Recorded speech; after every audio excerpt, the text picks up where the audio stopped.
우리는 지난 시간에 여호수아와 이스라엘 지도층이 저지른 실수를 통해서 하나님의 뜻을 기다리기보다 앞서가려는 그 마음이 신앙의 길에서 어떠한 걸림돌이 될 수 있는지 생각해 보았습니다. 오늘은 이제 그에 이어지는 사사 시대를 좀 들여다보려고 하는데요. 그 중에서도 가장 유명한 인물이라고 할 수 있는 이 삼손에 관한 이야기를 살펴보면서 우리 모두 반드시 짚고 넘어가야 할 장애물이 무엇인지 점검을 해보도록 하겠습니다. 이 여호수아서는 새해 들어 묵상해 온, 지금도 묵상하고 있는 성경이기도 하고, 우리가 지난 시간에 살펴보기도 했지만 이 책의 엔딩은 독자인 우리에게 그리 개운치 않은 느낌을 남기면서 맺어지게 됩니다. 그러니까 지도자였던 여호수아는 죽기 직전까지 그 이스라엘 민족을 향해서 너희 가운데 있는 이방 신들을 치워버리고 전심으로 여호와를 찾으라고 당부해야 했어요.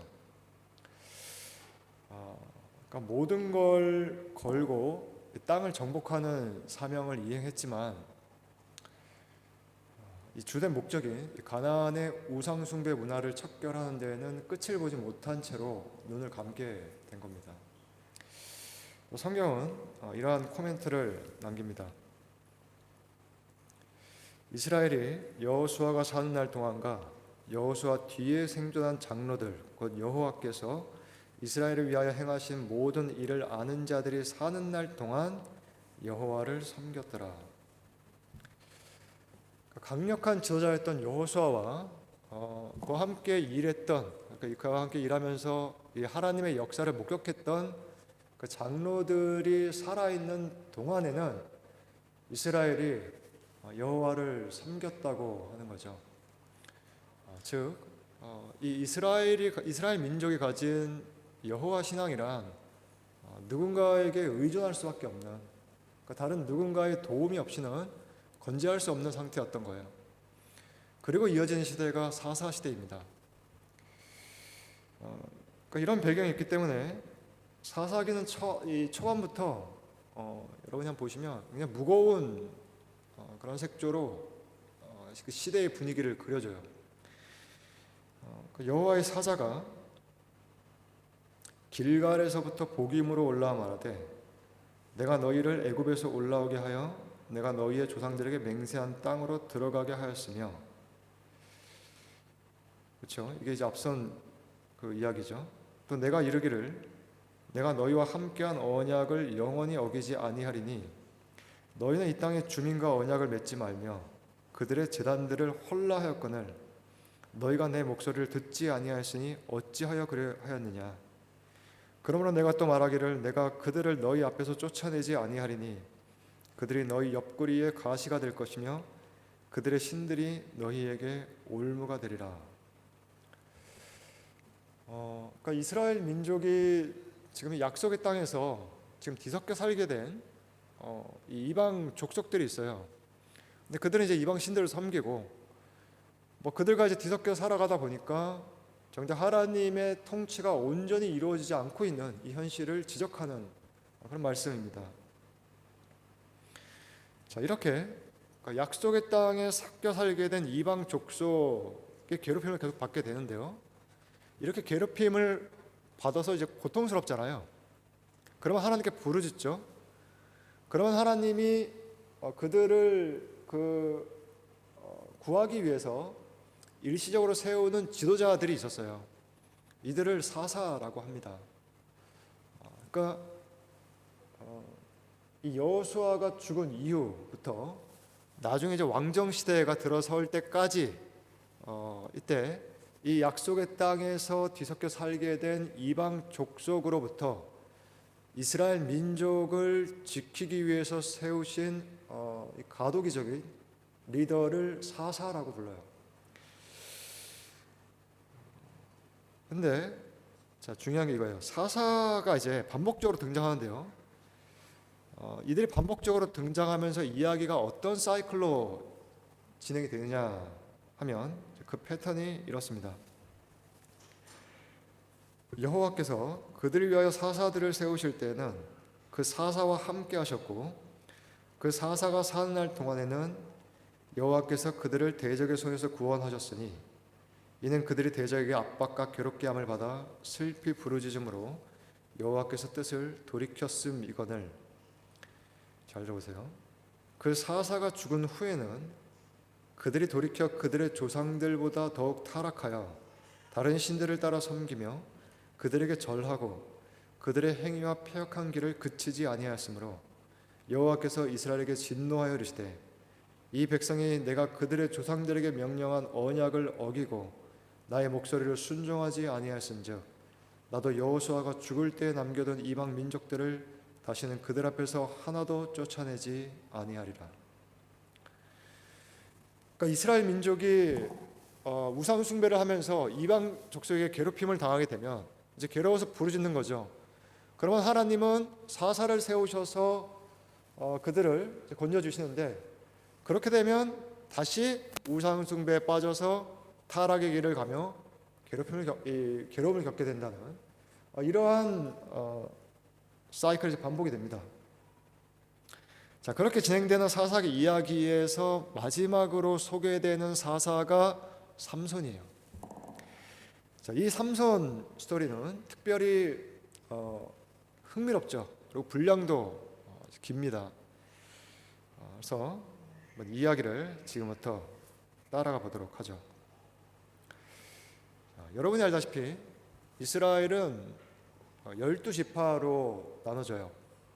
그래서 아브라함, 이삭, 야곱까지를 그 민족의 뿌리가 되는 족장으로 구분을 하고, 이 야곱의 그 12아들의 후손을 12지파로 이렇게 구분해서 이해합니다. 참고로 이스라엘은 야곱의 이름이죠. 하나님이 지어주신 이름이에요. 자, 그런데 그 12지파 가운데 단지파가 있었는데, 이 단지파에 속한 마노아라는 사람이 살고 있었습니다. 그리고 그 사람의 아내는 임신하지 못하는 불임 상태에 있었어요. 자, 그러던 어느 날 여호와의 사자가 찾아와서 네가 원래 임신하지 못했는데 이제 임신하게 될 거라고 알려줍니다. 좀 어려운 말로 수태고지라고 해요. 그러니까 이제 태몽과는 이제 비교가 안 되는 직접적인 말씀으로 임신 소식을 듣게 된 거죠. 자, 근데 그냥 아이만 낳겠다고 하면은 부담이 없었을 텐데 이렇게 말씀합니다. 보라, 네가 임신하여 아들을 낳으리니 그의 머리에 삭도를 대지 말라. 이 아이는 태에서 나옴으로부터 하나님께 바쳐진 나실인이 됨이라. 그가 블레셋 사람의 손에서 이스라엘을 구원하기 시작하리라. 이 아이는 이발을 하면 안 되는 나실인이었어요. 나실인은 특별히 하나님께 자기 몸을 거룩하게 구별해서 드리는 사람을 일컬었습니다. 그래서 민수기에 이 나실인에 대한 규례가 있는데요.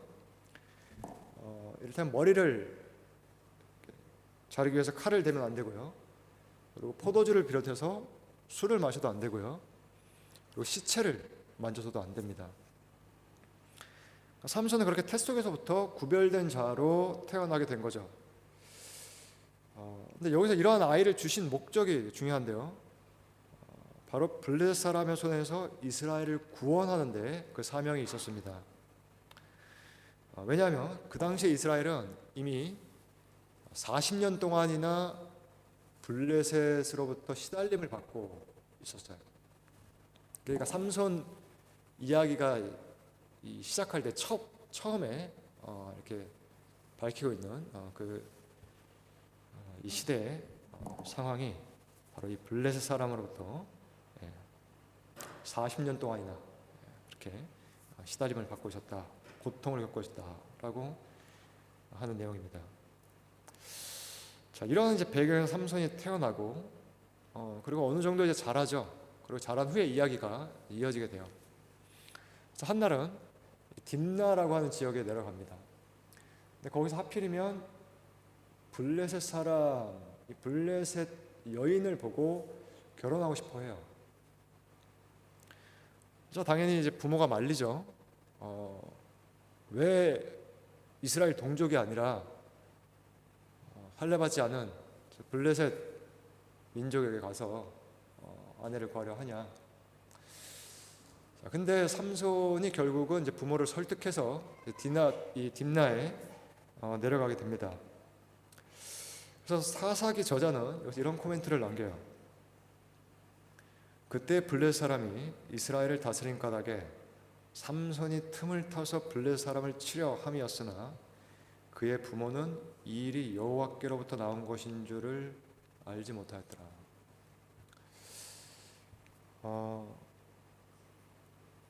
여기서 우리 한글 성경에서는 삼손이 틈을 타서 블레셋 사람을 치려 했다고 이렇게 번역을 해버렸는데 원문에는 삼손이라는 말이 없습니다. 그냥 인칭 대명사로 그라고 할 뿐이에요. 그러니까 해석의 가능성이 열려 있는 거죠. 그렇죠? 삼손이 될 수도 있고 또 누가 될 수 있는 거예요? 여호와가 될 수도 있는 거죠. 그렇죠? 이 일이 여호와께로부터 나왔다고 하잖아요. 그래서 영어 성경이 이제 여러 가지 버전이 있는데 보면은 대문자 히로 이렇게 옮겨 넣는 경우도 있고 아니면 이제 관계대명사를 써서 그가 이제 삼손이 아니라 여호와로 읽히도록 그렇게 번역을 해놓은 경우도 있습니다. 자, 근데 여기서 우리가 더 주목해야 하는 이제 문학적인 의도는 저자가 뭔가를 암시하고 있다는 거예요. 그러니까 암시는 드러내놓고 말하는 게 아니죠. 그렇게 드러내놓고 말하는 게 아니라 지금 삼손의 행보를 보면은 뭔가 하나님의 목적과 지금 잘 맞지 않고 불협화음을 일으키는데, 자, 이런 가운데서도 그분이 어떻게 블레셋으로부터 이스라엘을 구원하시는 일을 이 삼손을 통해서 행하실 건지를 기대하게 만듭니다. 그러니까 분명히 이스라엘을 40년 동안이나 괴롭힌 이 족속의 여인, 이때는 이제 이미 삼손이 결혼할 만큼 자랐기 때문에 40년도 훨씬 넘었는데, 그렇게 긴 세월 동안 자기 민족을 괴롭힌 블레셋의 여인과 결혼한다는 게 그게 가당키나 한지. 더군다나 삼손은 그 민족으로부터 자기 백성을 구원하기 위해서, 지키기 위해서 세움받은 그런 사명을 띠고 태어났는데, 그 부모가 말한 대로 어찌하여 할례받지 않은 그런 블레셋 사람에게 가서 아내를 구하려 하는지. 거룩하게 구별된 나시린으로서 이렇게 율법의 정신에 맞지 않는 길을 가려고 하는 삼손의 행보를 독자인 우리는 불길한 예감을 가지고 바라볼 수밖에 없는데, 저자는 동시에 하나님이 자신의 일을 하고 계시다는 사실을 암시하고 있는 거죠. 그래서 지난 시간에 설명을 드렸지만, 우리가 하나님의 뜻과 맞지 않는 길을 굳이 가려고 하면 두 팔 두 발을 다 묶고 아예 그러지 못하도록 자유를 억압하시는 게 아니라, 그러니까 아주 예외적인 상황으로 반드시 차단해야 되는 그런 길이 아니라면 우리가 그렇게 의지를 행사하도록 두신다고 했습니다. 자, 그러면 결국 우리는 어떻게 되느냐? 신앙이 자유하지 못한 상태에 이르게 된다고 했어요. 거기서 각자가 감당해야 되는, 씨름해야 되는 아픔이 있다, 그렇게 말씀을 드렸습니다. 자, 그런데 하나님은 그 가운데서도 하나님의 일, 자신의 일을 하신다는 거죠. 그 사실을 여기서 이렇게 내비치고 있는 거예요. 삼손의 인생이 딱 그렇습니다.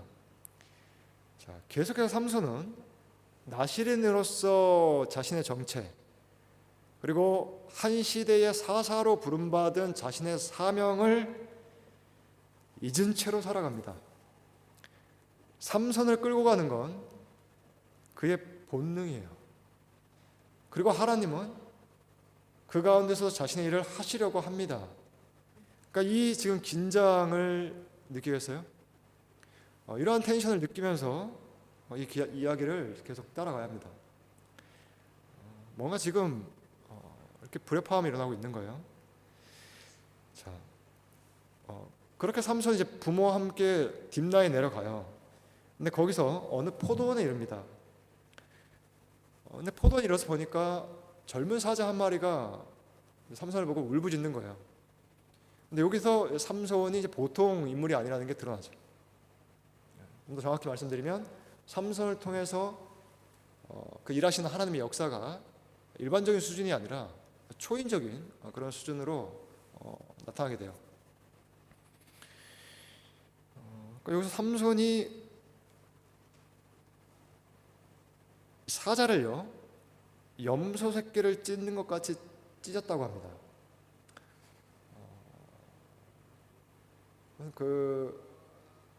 참고로 이게 어떻게 가능하냐 이렇게 생각할 수 있는데, 신약에도 보면 귀신 들린 자들 많이 나오는데, 특히 복음서예요. 근데 거기서 수많은 귀신이 한꺼번에 들어가서 역사하는 자가 있어요. 그러니까 마을에서 묶고 제어가 안 되는 거예요. 쇠사슬을 묶고 다 끊어버리고 이 정도로 이제 괴력을 발휘하는. 근데 여기 보세요. 여기 보면 여호와의 영이 삼손에게 그냥 임하는 정도가 아니라 강하게 임했다고 합니다. 그러니까 그게 어마어마한 거죠. 삼손이 그냥 도구인 거예요. 자, 근데 여기까지는 좋습니다. 삼손 여기서 또 자신이 원하는 대로 더 나가요. 나중에 그 사자가 죽어 있는 자리를 이렇게 지나가는데 거기 보니까 벌이 집을 지어놨는지 맛있는 벌꿀이 있는 거예요. 그래서 망설이지 않고 손으로 꿀을 듬뿍 떠서 자기도 먹고 그리고 이제 부모에게도 가져다 드립니다. 그리고 저자는 이런 코멘트를 남겨요. 그 꿀을 사자의 몸에서 떠왔다고는 알리지 아니하였더라.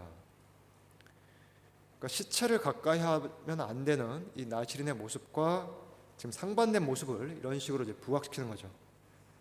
이처럼 계속 빨간불이 들어옵니다. 마침내 삼손은 그 여자와 혼인해요. 그리고 잔치를 벌이는데 거기 모인 하객들에게 수수께끼를 내며 내기를 합니다.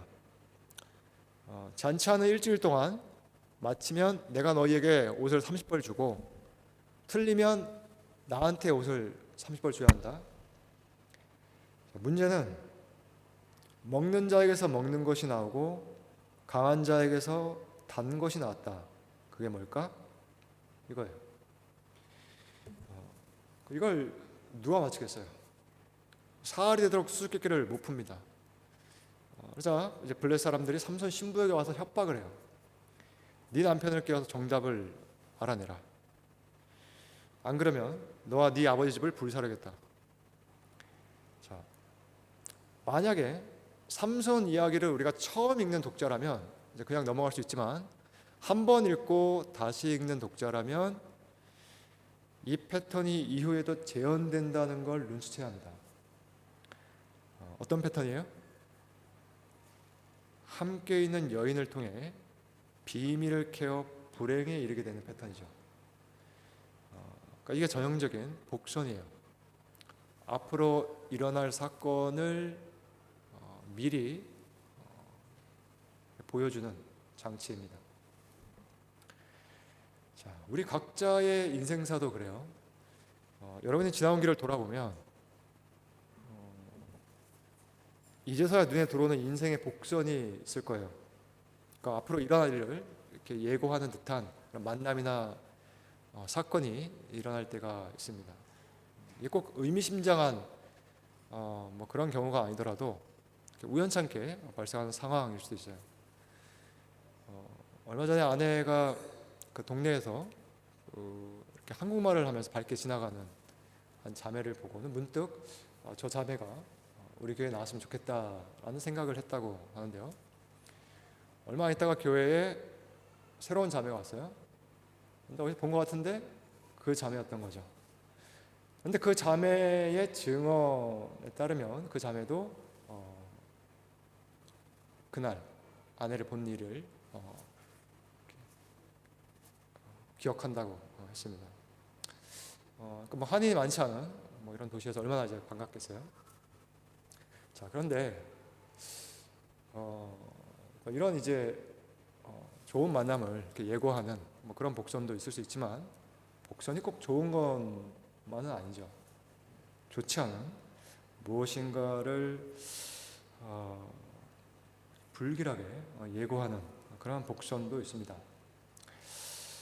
삼손은 아내의 강요를 못 이겨서 결국 정답을 알려주게 되고, 이 일로 다른 데 가서 블레셋 사람, 그러니까 이제 옷을 줘야 되잖아, 30벌을. 그러니까 다른 지역 블레셋 사람을 30명을 죽여서 그 옷을 이제 내게 한 대로 주고는 화가 나서 부모님 집으로 돌아가 버립니다. 자, 그리고 마음을 추스리고 다시 그 아내를 만나러 갔는데, 장인이 벌써 그 딸을 다른 데로 재혼하도록 보낸 거예요. 그러니까 이게 다혈질이잖아요. 삼손이 화가 나서 여우 수백 마리를 잡아가지고 그 꼬리에다가 횃불을 달아서 그 블레셋 사람들 밭에다가 풀어버립니다. 그러니까 어떻게 되겠어요? 다 불살라서 농사를 망쳐놓은 거죠. 그러니까 이게 삼손의 이제 소행임을 알게 된 블레셋 사람들이 삼손의 아내와 또 그 장인을 잡아서 불사르는 사건이 일어나요. 당연히 화가 난 삼손이 이때다 싶어서 블레셋 사람에게 원수를 갚겠다고 수많은 사람들을 죽이고 어딘가로 가서 이제 머물게 됩니다. 그러니까 블레셋 사람들이 또 삼손을 잡겠다고 찾아오고, 그러자 동족인 이스라엘 유다 사람들이 와서는 삼손을 잡아서 또 넘겨주게 되는 이런 식의 이야기가 이제 이어집니다. 자, 그러다가 삼손 이야기의 클라이맥스라고 할 수 있는 들릴라라는 여인에게 빠지는 에피소드가 소개되는 거예요. 그러니까 사실은 여기까지 오지 말았어야죠. 자, 삼손 이 스토리 라인에서 여자 문제는 계속 반복이 됩니다. 지금 이 들릴라가 등장하기 직전에도 그 삼손은 굳이 가사라는 곳에 가요. 가사는 이게 대표적인 블레셋 도시 중에 한 곳인데, 오늘날도 그 분쟁이 자주 일어나는 가자 지구죠. 그러니까 거기에 굳이 찾아가서는 어느 기생에게 기생을 이제 만나게 되는 그런 내용이 잠시 언급이 됩니다. 여러분, 신라 시대 김유신이 한때 이제 기생에 빠져서 지내다가 나중에 정신을 차리고 이렇게 살면 안 되겠다 했는데, 자기가 타던 말이 알아서 기생집 앞으로 가는 걸 보고는 그 목을 베었다는 고사가 있죠. 근데 안타깝게도 삼손은 그러지를 못했어요. 계속 끌려다녔습니다. 여러분, 자기 욕정에 끌려서 저 멀리 블레셋 도시에까지 찾아가는 그 모습을 상상해 보세요. 하나님께 받은 사명에 끌려서 그 길을 가는 게 아니고 자기 속에서부터 격동하는 정욕에 끌려서 그 길을 갑니다. 그 연장선에서 이 여인 들릴라가 등장하는 거예요. 그러니까 이미 불길한 만남이죠. 당연히 이 소식은 블레셋 사람들에게 알려지죠. 근데 삼손이 두려운 게 어디 있겠어요? 그러니까 조심스럽게가 아니라 그냥 대놓고 그 여자를 만나러 갔을 거예요. 그래서 블레셋 사람들이 이 여자애가 와서 삼손을 깨워서 어떻게 그런 힘이 생기는지 좀 알아보라고 시킵니다. 그러면서 엄청난 양의 은을 주겠다고 제안해요. 당연히 여인은 넘어가죠. 그래서 이제 꼬시기 시작하는데, 삼손이 바로 넘어가지는 않고 3번씩이나 다른 답변을 하면서 피해갑니다. 자, 그러나 들릴라도 물러나지 않아요. 날마다 그 말로 그를 재촉하여 조르매 삼손의 마음이 번뇌하여 죽을 지경이라. 그래서 결국 사실을 털어놓습니다. 삼손이 진심을 드러내어 그에게 이르되 내 머리 위에는 삭도를 대지 아니하였나니 이는 내가 모태에서부터 하나님의 나실인이 되었음이라. 만일 내 머리가 밀리면 내 힘이 내게서 떠나고 나는 약해져서 다른 사람과 같으리라. 결과는 비참하죠. 들릴라가 삼손을 자기 무릎에다 재우고는 사람을 시켜서 머리털을 밀어버립니다. 그리고 블레셋 사람들이 들이닥치는데 전과 같이 힘을 쓰지 못하죠. 그게 오늘 본문이에요. 들릴라가 이르되 삼손이여 블레셋 사람이 당신에게 들이닥쳤느니라. 삼손이 잠을 깨며 이르기를 내가 전과 같이 나가서 몸을 떨치리라 하였으나 여호와께서 이미 자기를 떠나신 줄을 깨닫지 못하더라. 자, 블레셋 사람들은 그를 붙잡아서 먼저 눈을 빼요. 그리고 가사에 가서 노줄로 매어 감옥에서 맷돌을 돌리게 합니다. 제가 어릴 적에 어머니가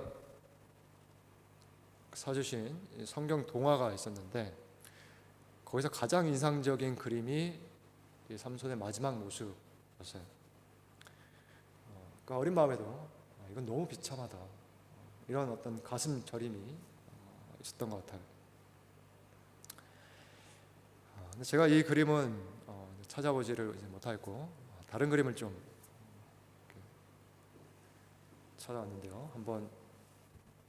잠시 한번 보여주실래요, 선생님?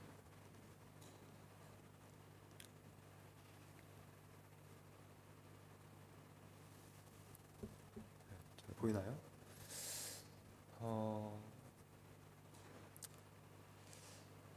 비참한 모습이죠.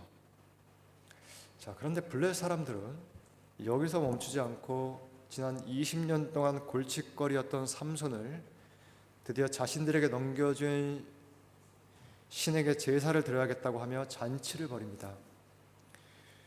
우리의 땅을 망쳐놓고 우리의 많은 사람을 죽인 원수를 우리의 신이 우리 손에 넘겨주었다 하고 자기들의 신을 찬양하며 그들의 마음이 즐거울 때 이르되 삼손을 불러다가 우리를 위하여 제주를 부리게 하자 하고 옥에서 삼손을 불러내매 삼손이 그들을 위하여 제주를 부리니라.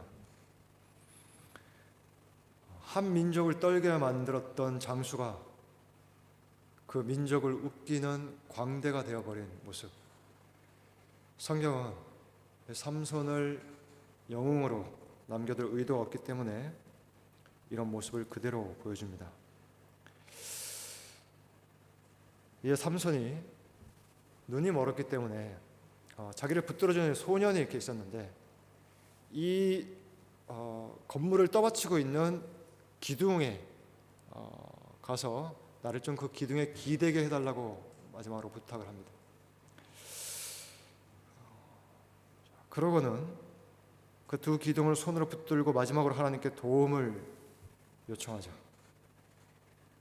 주 여호와여 구하옵나니 나를 생각하옵소서. 하나님이여 구하옵나니 이밤만 나를 강하게 하사 나의 두 눈을 뺀 블레셋 사람에게 원수를 단번에 갚게 하옵소서. 그러고는 기둥을 미니까 건물이 붕괴되면서 그 안에 있던 사람들에게 덮쳐서 삼손을 포함해 모두 다 몰살되고 맙니다. 그리고 끝으로 이런 평이 주어져요. 삼손이 죽을 때 죽인 자가 살았을 때 죽인 자보다 많았더라. 여러분, 삼손은 처음부터 막중한 사명을 감당하도록 부름받은 사람이었죠. 근데 그의 인생을 이끌고 간 건 사명이 아니었습니다. 그는 죽을 때도 이스라엘 민족을 위해서 사명을 감당하는 사람이라기보다는 자기 원한에 사로잡혀 그들에게 원수를 갚기 위해서 목숨을 바쳤던 인물로 그려져요. 제가 어렸을 때 이런 생각을 했던 것 같아요. 왜 삼손에겐 약점이 있었을까? 그냥 머리털에 밀려도 끄떡없이 힘을 쓸 수 있었으면 얼마나 좋았을까? 근데 시간이 지나면서 나중에 알게 되었습니다. 그리고 여러분도 알고 있죠. 그 힘의 원천은 머리털에 있지 않았다는 것. 자, 만일 하나님이 삼손을 통해 이 블레셋을 치는 데만 목적을 두었다면 아이의 나시인으로 태어나게 하지 않을 수 있었을 거예요. 뭐 그럴 필요가 없었을 겁니다. 아니면 이렇게 율법대로 자기가 서원한 일정 기간 동안만 나시린으로 살고 나중에는 일반인으로 살아가게 그렇게 하셔도 되었을 거예요. 그런데 그러지 않으셨다는 거죠. 과거에 어느 영화 포스터에 이런 문구가 있었습니다. 큰 능력에는 큰 책임이 따른다. 아시는 분도 있을 거예요. 스파이더맨이죠. 많이 받은 자에게는 많이 요구하는 법이에요. 자, 여기서 책임이 뭐예요? 그 능력으로 감당해야 하는 사명이죠. 그러니까 사명을 망각하면 그 능력은 방종을 불러오는 거예요.